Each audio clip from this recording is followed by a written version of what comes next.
नारायण नारायण। आज का विषय है आग्रह से नाम स्मरण करें। नाम के समान सूक्ष्म और स्थूल साधन और कोई नहीं है। कोई बात लगन से कहनी हो तो लोग कहते हैं सच्चे दिल से कह रहा हूँ। वैसे ही हम नाम स्मरण भी सच्चे दिल से करें, क्योंकि सभी वासनाओं का उद्गम वहीं से है। तो हम नाम को ही वहाँ बसा दें तो अपने आप वासनाओं का क्षय होगा। यूं ही दिखावे के लिए नाम स्मरण न करें। नाम आग्रह से और अंतःकरण पूर्वक लें, उसी में हमारा सच्चा हित है। लेकिन वासना ही मर जाएगी, अर्थात पूरी तरह से नष्ट होगी, तो हम विषय कैसे भोगें, इसकी चिंता न करें। भगवान की अधिसत्ता को समझ लें तो उसे सहज ही समझ पाएंगे। जो भगवान को समझ पाता है वही संत है। हम किसी गांव में जाते हैं तो वहाँ सभ्य और प्रतिष्ठित लोग कौन हैं, इसकी पूछताछ करते हैं।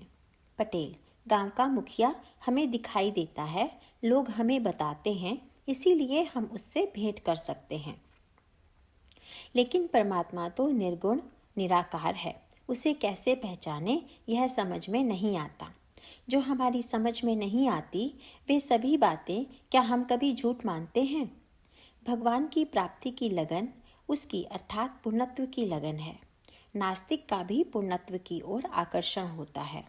अतः इस लगन की पूर्ति के लिए भगवान ही एक उपाय है। कोई भी बात लगन और तड़पन के सिवाय अच्छी नहीं हो पाती। हर एक के मन में एक लगन जरूर है, लेकिन वह किस लिए है यह ज्ञात नहीं। यही गलती है। वह लगन विषय वासना की ओर है, इसीलिए मन को असली समाधान प्राप्त नहीं होता।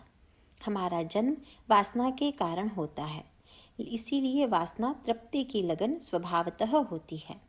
वहाँ से उसे हटकर ईश्वर परायण बनाने में ही पुरुषार्थ है। क्या करने पर मैं परमात्मा का हो जाऊंगा, ऐसी लगन लगनी चाहिए।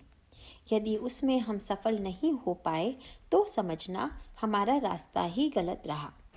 वासना के लिए होने वाली लगन भगवान की ओर लगाने के लिए सब साधन है। लगन निर्माण होने पर भगवान आधार देता है। संसार में ऐसा कोई भी दुख नहीं है जो भगवान के आनंद में खटाई डाल सके। हर किसी को आनंद चाहिए। आनंद ही भगवान का रूप है। इसीलिए मूलतः हमारे भीतर भगवान के लिए जो प्रेम है उसे हम अभ्यास से बढ़ाएं। यहाँ कोई पूछेगा कि भगवान हमारा मूल स्वरूप है, तो फिर उसका अभ्यास करने की जरूरत ही क्या है? इसका कारण यही है कि हमें भगवान का विस्मरण हो गया है। भगवान प्रेम मूर्ति हैं, अतः हम मंदिर में जहाँ तहाँ प्रेम भर दें। दूसरा कोई क्या कहता है यह न देखकर हमें क्या करना चाहिए, यही पहले सोच लें। नारायण नारायण।